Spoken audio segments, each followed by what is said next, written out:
एक दिन बीरबल को अपने किसी समधी के घर दावत में जाना था। इसलिए दरबार की कार्यवाही समाप्त होने के पूर्व ही उसने बादशाह अकबर से जल्दी जाने की अनुमति मांगी। अकबर की अनुमति प्राप्त होने के बाद वह दरबार से चला गया। अगले दिन जब अकबर से उसकी मुलाकात हुई तो अकबर दावत के बारे में पूछने लगे। खाना कैसा था? खाने में क्या क्या बना था? आदि। बीरबल उन्हें पकवानों के नाम बतलाने लगा। वह उन्हें बता ही रहा था कि एक संदेशवाहक किसी कार्य से संबंधित संदेश लेकर आ गया और फिर दोनों उस कार्य में उलझ गए। दावत और पकवानों की बात वहीं रह गई। इस घटना को हफ्तों गुजर गए। एक दिन बादशाह अकबर का दरबार लगा हुआ था। अन्य दरबारियों के साथ बीरबल भी दरबार में मौजूद था। अचानक अकबर को याद आया कि बीरबल ने उस दिन कहते कहते अधूरे में ही भोजन की सामग्री का वर्णन छोड़ दिया था। उन्हें बीरबल की स्मरण शक्ति की परीक्षा लेने की सूझी। वे बोले, बीरबल, और क्या? बीरबल फौरन समझ गया कि उस दिन भोजन की बात अधूरी रह गई थी। अकबर उसे ही पूरा करने की गरज से पूछ रहे हैं। उसने तत्काल उत्तर दिया, और क्या? कढ़ी। बस बीरबल की गजब की स्मरण शक्ति देख अकबर बहुत खुश हुए और अपने गले से मोती की माला उतारकर उसे दे दी। दरबारी समझ न सके कि किस रहस्यमयी बात के लिए बीरबल को मोती की माला मिल गई। बहुत सोच समझकर वे इस नतीजे पर पहुंचे कि बादशाह अकबर को कढ़ी बहुत प्रिय है, इसलिए बीरबल को मोती की माला मिली है। उनका जी भी मोती की माला के लिए ललचाने लगा। अगले दिन सबने अपने घरों पर बढ़िया कढ़ी तैयार करवाई। उसे बनाने में किसी किस्म की कमी नहीं की गई। उस दिन सब अपने साथ कढ़ी की हांडी लेकर दरबार पहुंचे। उन्होंने अकबर के सामने अपनी अपनी हांडी रख दी। अकबर को समझ नहीं आया कि उन हांडियों में क्या है। उन्होंने दरबारियों से पूछा, क्या है इनमें? और इन्हें मेरे सामने क्यों लाए हो? दरबारियों ने उत्तर दिया, जहांपनाह, हम आपके लिए अपने अपने घरों से कढ़ी बनवाकर लाए हैं। कल आपने बीरबल द्वारा कढ़ी कहने पर खुश होकर उसे मोती की माला दे दी थी। हमें लगा कि आपको कढ़ी बहुत पसंद है, इसलिए आज आपकी सेवा में कढ़ी हाजिर हैं। दरबारियों की बेवकूफी देख अकबर तिलमिला उठे और आवेश में आकर सबको कैद में डालने का हुक्म दे दिया। वे बोले, तुम लोग बस नकल करना जानते हो, दिमाग का सही इस्तेमाल तो तुम्हें आता ही नहीं है, इसलिए तुम सबको यही सजा मिलनी चाहिए। दरबारियों अकबर के सामने नतमस्तक हो गए। वे क्षमा याचना करने लगे। तब अकबर अपना हुक्म वापस लेते हुए बोले, कसम खाओ कि आइंदा बिना समझे बूझे किसी की नकल नहीं करोगे। सबने कान पकड़ लिए कि आगे से ऐसा कभी नहीं होगा। दोस्तों, आशा है आपको ये और क्या कभी Akbar Birbal funny story in Hindi पसंद आई होगी। आप इसे लाइक कर सकते हैं और अपने फ्रेंड्स के साथ शेयर भी कर सकते हैं। हमेशा की तरह एक दिन मौका पाकर दरबारी बीरबल के खिलाफ बादशाह अकबर के कान भरने लगे। वे कहने लगे, जहांपनाह, बीरबल स्वयं को कुछ ज्यादा ही अक्लमंद समझता है। यदि वह इतना ही अक्लमंद है तो उसे कहिए कि वह बैल का दूध लेकर आए। दरबारियों की बातों में आकर अकबर ने बीरबल की अक्लमंदी की परीक्षा लेने की सोची। बीरबल उस समय दरबार में उपस्थित नहीं था। जब वह दरबार पहुंचा तो अकबर बोले, बीरबल, क्या तुम मानते हो कि दुनिया में कोई कार्य असंभव नहीं? जी हुजूर, बीरबल ने उत्तर दिया। तो ठीक है, हम तुम्हें एक काम दे रहे हैं। तुम्हें उसे 2 दिवस के भीतर करना होगा। फरमाइए हुजूर, आपके हर हुक्म की तामीली मेरा कर्तव्य है। बीरबल सिर झुककर अदब से बोला। जाओ, जाकर बैल ऑक्स का दूध लेकर आओ, अकबर ने आदेश दिया। आदेश सुनकर बीरबल भौंचक्का रह गया। इधर दरबारी मन ही मन बड़े प्रसन्न हुए। वे जानते थे कि यह कार्य असंभव है, क्योंकि दूध गाय देती है, बैल नहीं। क्यों बीरबल, तुमने कोई जवाब नहीं दिया? अकबर बोले। बीरबल क्या कहता? वह बहस करने का समय नहीं था। हामी भरकर वह घर लौट आया।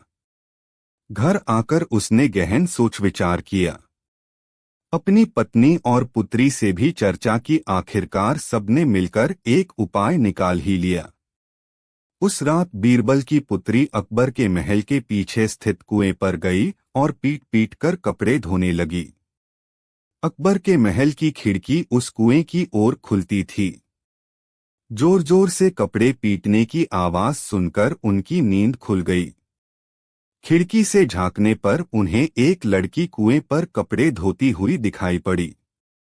अकबर ने वहीं से चिल्लाकर उस लड़की से पूछा, बच्ची, इतनी रात गए कपड़े क्यों धो रही हो?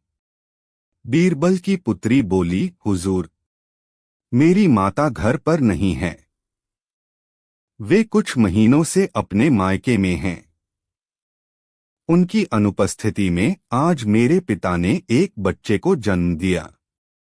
दिन भर मुझे उनकी सेवा शुश्रूषा करनी पड़ी। कपड़े धोने का समय ही नहीं पाया, इसलिए रात में कपड़े धो रही हूं। कैसी विचित्र बात कर रही हूं बच्ची? आदमी बच्चे पैदा करते हैं क्या? अकबर कुछ नाराजगी में बोले। करते हैं हुजूर। जब बैल दूध दे सकता है तो आदमी भी बच्चे पैदा कर सकते हैं, बीरबल की पुत्री ने उत्तर दिया। ये सुनना था कि अकबर की नाराजगी हवा हो गई और वे पूछ बैठे, बच्ची, कौन हो तुम?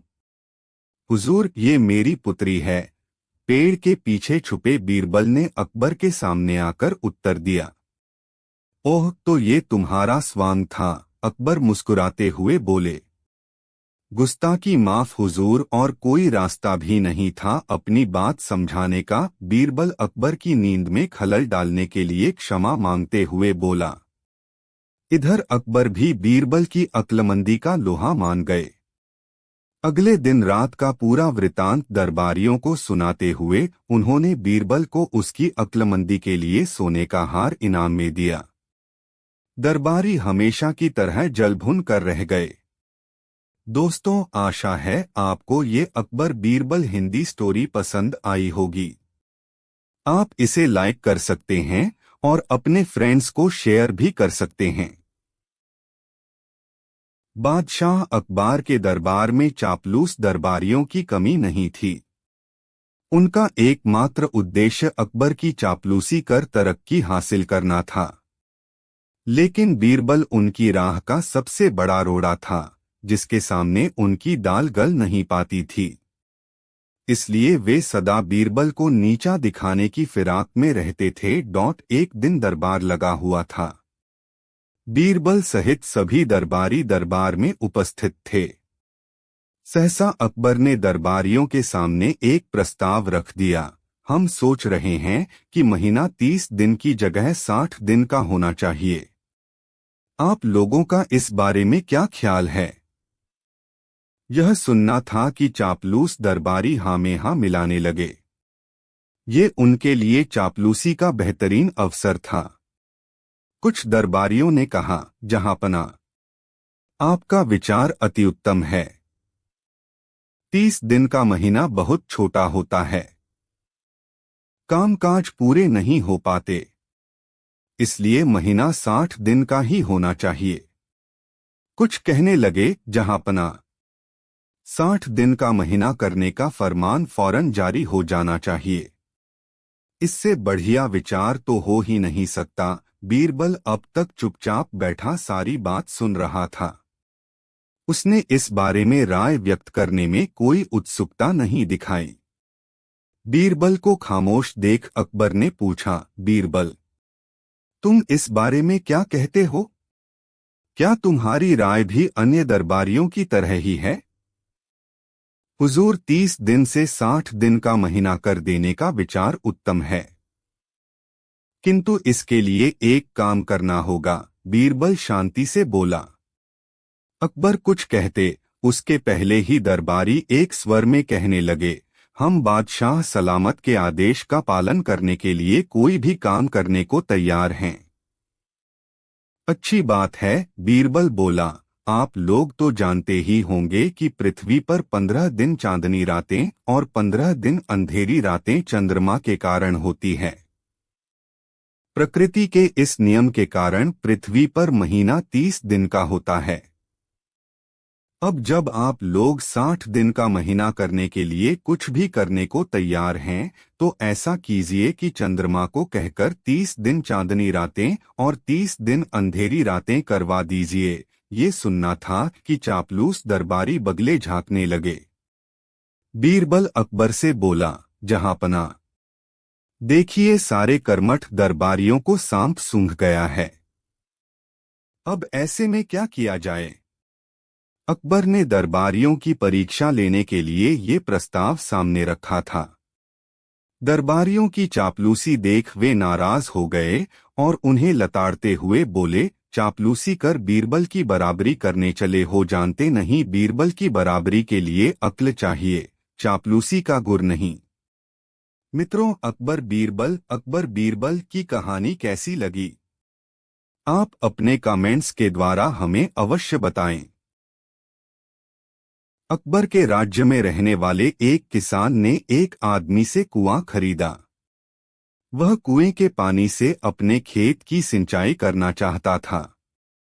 किसान ने कुएं की पूरी कीमत अदा की, लेकिन जब अगले दिन वो कुएं पर पहुंचा और पानी निकालने के लिए रस्सी के सहारे बाल्टी डालने लगा, तो कुआं बेचने वाले आदमी ने उसे रोक दिया। उसने किसान से कहा, मैंने अपना कुआं बेचा है, इसका पानी नहीं, इसलिए तुम इसका पानी नहीं निकाल सकते। चलो भागो यहां से। किसान अपना सा मुंह लेकर वहां से चला आया। वह स्वयं को ठगा सा महसूस कर रहा था। आखिरकार न्याय की दरकार में वह अकबर के दरबार पहुंच गया। अकबर ने किसान की गुहार सुनी और उसके मामले के निराकरण का दायित्व बीरबल को सौंप दिया। मामला पूरी तरह समझने के बाद बीरबल उस कुएं पर पहुंचा जिसका सौदा हुआ था।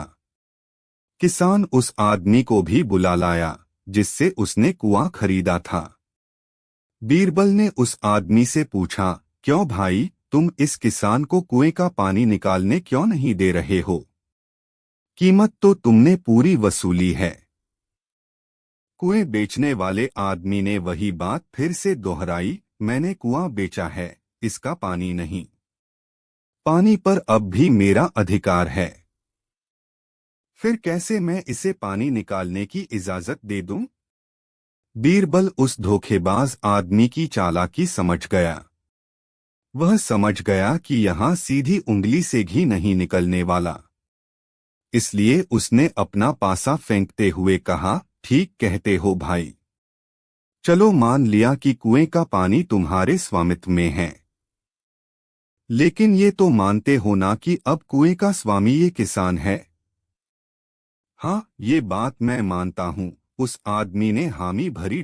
ठीक है, तो फिर ऐसा करो कि फौरन किसान के कुएं का सारा पानी निकाल कर कहीं और ले जाओ, या फिर कुएं में पानी रखने का किराया तुम किसान को दो, बिना किराया दिए तुम अपना पानी किसान के कुएं में नहीं रख सकते। बीरबल बोला। कुआं बेचने वाला धोखेबाज आदमी हक्का बक्का रह गया। किसान को बेवकूफ बनाने की उसकी पूरी तरकीब पर पानी फिर चुका था। उसने बीरबल से माफी मांगी और किसान को कुएं का पूरा स्वामित्व सौंप दिया। आखिर शेर को सवा शेर मिल ही गया। सीख, कभी दूसरों को धोखा मत दो, ऐसी चतुराई किसी काम की नहीं। जिसमें दूसरों का बुरा हो, ऐसी चतुराई अंतः धरी की धरी रह जाती है। दोस्तों, आशा है आपको अकबर बीरबल स्टोरीज इन हिंदी कुएं का पानी पसंद आई होगी। आप इसे लाइक कर सकते हैं और अपने फ्रेंड्स को शेयर भी कर सकते हैं। एक रात एक ब्राह्मण ने स्वप्न देखा कि उसे उसके मित्र ने 100 रुपए उधार दिए हैं। प्रातः नींद खुलने पर वह उस स्वप्न के बारे में सोचने लगा। वह सोचने लगा कि इस स्वप्न का अच्छा या बुरा फल क्या होगा। बाद में उसने अपने मित्रों और करीबियों को स्वप्न के बारे में बताया। धीरे धीरे यह खबर फैल गई। जब इस संबंध में उस मित्र को ज्ञात हुआ जिससे ब्राह्मण को स्वप्न में रुपए मिले थे, तो उसके मन में लालच उत्पन्न हो गया। उसने सोचा कि किसी तरह ब्राह्मण से रुपए ऐंठना चाहिए। वह फौरन ब्राह्मण के पास पहुंचा और उससे वह 100 रुपए मांगने लगा जो उसने उसे स्वप्न में दिए थे। पहले तो ब्राह्मण को लगा कि उसका मित्र उससे हंसी ठिठोली कर रहा है, किंतु जब वह बार बार गंभीरतापूर्वक अपने पैसे मांगने लगा तो ब्राह्मण बोला, मित्र, वो रुपए तो मैंने तुमसे स्वप्न में लिए थे, यथार्थ में नहीं। चाहे कहीं भी लिए हों, सच यह है कि तुमने आवश्यकता पड़ने पर मुझसे रुपए लिए थे। अब मुझे आवश्यकता है, इसलिए तुम मुझे वो रुपए वापस कर दो। मित्र क्रोधित होकर बोला। ब्राह्मण बेचारा दिन भर परिश्रम करके किसी तरह अपना गुजारा चलाता था। उसके पास फूटी कौड़ी भी नहीं थी। वह कहाँ से 100 रुपए देता? उसने मना किया तो दगाबाज मित्र हाथापाई पर उतर आया। ब्राह्मण क्या करता? रुपए देना उसके सामर्थ्य से बाहर था। वह भी डटकर खड़ा हो गया। दगाबाज मित्र को आशा थी कि ब्राह्मण उसे रुपए दे देगा, किंतु जब उसे अपनी दाल गलती दिखाई नहीं दी तो वह ब्राह्मण को यह धमकी देकर चला गया कि मैं तुझसे रुपए जरूर वसूल करूंगा और गवाही में उन लोगों को उपस्थित करूंगा जिसके सामने तुमने रुपया पाना स्वीकार किया है। अगले दिन दगाबाज मित्र ने ब्राह्मण पर उधार रुपया लेने का अभियोग लगाकर न्यायाधीश के समक्ष न्याय की गुहार लगाई। न्यायाधीश ने दोनों पक्षों की बात सुनी, किंतु कोई निर्णय न ले सके। सोच विचार कर न्यायाधीश ने यह मामला बादशाह अकबर के पास भेज दिया। अकबर ने मामले पर अच्छी तरह गौर किया, यह जानते हुए भी कि मित्र सरासर दगाबाजी कर रहा है। अकबर को मामले के निपटान की कोई तरकीब न सूझी। आखिरकार उन्होंने बीरबल को बुलवाया। उसे सब मामला समझा दिया कि बेचारे ब्राह्मण को उसका दगाबाज मित्र ठगना चाहता है। इसका न्याय ऐसा होना चाहिए कि दूध का दूध और पानी का पानी हो जाए। अकबर का आदेश पाकर बीरबल ने यह मामला अपने हाथ में ले लिया। मामले को सुलझाने के लिए उसने एक बड़ा सा दर्पण मंगवाया। उसके बाद उसने दर्पण को इस तरह रखवाया कि उसमें रुपए की छाया दिखाई पड़े। अब दगाबाज मित्र को रुपए की छाया दिखने लगी तो बीरबल बोला, जाओ उस दर्पण में से रुपए ले लो। दगाबाज मित्र अचंभा जाहिर करते हुए बोला, वह मैं कैसे ले सकता है? वह तो रुपए की परछाई है। बीरबल बोले, ब्राह्मण ने भी तो स्वप्न में तुमसे रुपया पाया था, वह भी तो परछाई ही थी, फिर तुम असली रुपया क्यों चाहते हो? दगाबाज मित्र की गर्दन झुक गई। उसे कोई जवाब देते न बना। लाचार होकर वह खाली हाथ ही वहां से जाने लगा तो बीरबल बोला, तुमने आज ब्राह्मण को व्यर्थ में परेशान किया है, उसके काम में रुकावट डाली है। आठ बिना सजा पाए तुम यहां से नहीं जा सकते। तुम्हें जुर्माने में 100 रुपए ब्राह्मण को देने पड़ेंगे। दगाबाज मित्र को मजबूरन 100 रुपए गरीब ब्राह्मण को हर जाने के रूप में देने पड़े। इस तरह उसे अपनी करनी का फल भोगना पड़ा। ब्राह्मण हंसी खुशी अपने घर वापस आ गया। दोस्तों, आशा है आपको ये the Brahmin's dream Akbar Birbal story in Hindi पसंद आई होगी। ब्राह्मण का सपना अकबर बीरबल की कहानी को आप लाइक कर सकते हैं और अपने फ्रेंड्स के साथ शेयर भी कर सकते हैं। बादशाह अकबर अक्सर अपने दरबारियों से कुछ अजीबोगरीब काम करने कहते रहते थे और न कर पाने पर बहुत नाराज हुआ करते थे। एक दिन भरे दरबार में उन्होंने बीरबल से कहा, बीरबल, मैं चाहता हूं कि तुम अपने कल्पना शक्ति का इस्तेमाल कर एक ऐसा चित्र बनाओ जिसे देखकर मैं खुश हो जाऊं। बीरबल को चित्रकारी नहीं आती थी। वह अकबर से बोला, हुजूर, मैं तो आपका मंत्री हूं, मैं कैसे चित्र बना सकता हूं? मुझे तो चित्रकारी आती ही नहीं है। बीरबल के जवाब पर अकबर नाराज होते हुए बोले, मैं कुछ सुनना नहीं चाहता। तुम्हें हर हाल में मेरा हुक्म मानना होगा। यदि एक सप्ताह के अंदर तुम अपनी कल्पना शक्ति का इस्तेमाल कर चित्र बनाकर नहीं लाए तो तुम्हें फांसी पर लटका दिया जाएगा। मरता क्या न करता। बीरबल को अकबर का हुक्म मानना ही पड़ा। वह घर लौट आया और सोचने लगा कि कैसे अपनी जान बचाई जाए।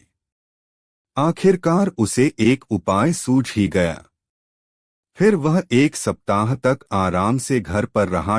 एक सप्ताह बाद जब वह अकबर के दरबार में गया तो साथ में एक चित्र भी लेकर गया। वह चित्र उसने एक कपड़े से ढक रखा था। अकबर बीरबल को देखकर खुश हो गए कि उसने उनका हुक्म माना है। लेकिन जैसे ही उन्होंने चित्र के ऊपर से कपड़ा हटाया, उनका चेहरा उतर गया। दरबारी भी हैरान हो गए कि एक पल में बादशाह की खुशी कहाँ गायब हो गई। सबने बीरबल के द्वारा लाए चित्र को देखा। उसमें एक कोरा कागज धर था जिसमें चित्र का कोई नामो निशान नहीं था। आगबूला होते हुए अकबर ने बीरबल से पूछा, बीरबल, ये क्या है? बीरबल बोला, हुजूर, आपका हुक्म बजाकर लाया हूं। अपनी कल्पना शक्ति का पूरा इस्तेमाल कर मैंने ये चित्र बनाया है। ये कोई चित्र है? क्या बनाया है तुमने? अकबर अब भी गुस्से में थे।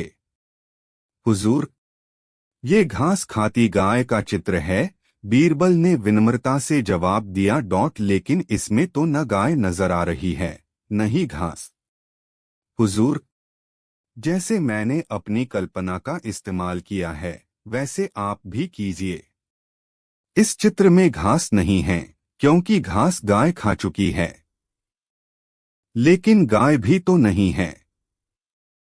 हुजूर, घास खाने के बाद भला गाय यहाँ क्या करेगी? वह भी चली गई है। बीरबल मासूमियत से बोला। ये सुनकर अकबर जोर से हंस पड़े और उनका गुस्सा काफूर हो गया। उन्होंने बीरबल को उसकी अक्लमंदी के लिए पुरस्कृत किया। दोस्तों, आशा है आपको ये बेस्ट अकबर बीरबल कहानी हिंदी पसंद आई होगी। आप इसे लाइक कर सकते हैं और अपने फ्रेंड्स के साथ शेयर भी कर सकते हैं। बादशाह अकबर और बीरबल सुबह सुबह यमुना नदी में नौका विहार कर रहे थे। इधर उधर की बातों के साथ साथ उनमें हंसी ठिठोली भी हो रही थी। हंसी ठिठोली करते हुए अचानक बादशाह अकबर ने गले में पहनी अपनी माला उतारकर यमुना में डाल दी और बीरबल से बोले, बीरबल, माला दो।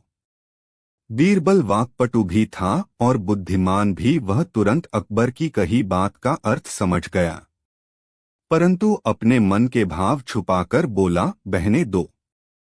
यह सुनकर अकबर नाराज हो गए और बोले, तुम मेरी बहनों को मांगते हो? बीरबल ने विनय पूर्वक कहा, जहांपना, आपने भी तो मेरी मां को मांगा था, तब तो मैं नहीं चिढ़ा। फिर आप इतने खफा क्यों हो रहे हैं? बादशाह झट से अपनी कही हुई बात का दूसरा मतलब बताते हुए बोले, मैंने तो यमुना में गिर गई अपनी माला तुमसे मांगी थी, तुम्हारी मां को कुछ नहीं कहा था। बीरबल भी तपाक से बोल, मैंने भी तो कहा था कि बहने दीजिए। फिर आपने कैसे समझ लिया कि मैं आपकी बहनों को मांग रहा हूं? अकबर को कोई जवाब सूझा। दोस्तों, आशा है आपको ये माला दो अकबर बीरबल का मजेदार किस्सा पसंद आई होगी। कहानी पसंद आने पर इसे लाइक कर सकते हैं और अपने फ्रेंड्स के साथ शेयर भी कर सकते हैं।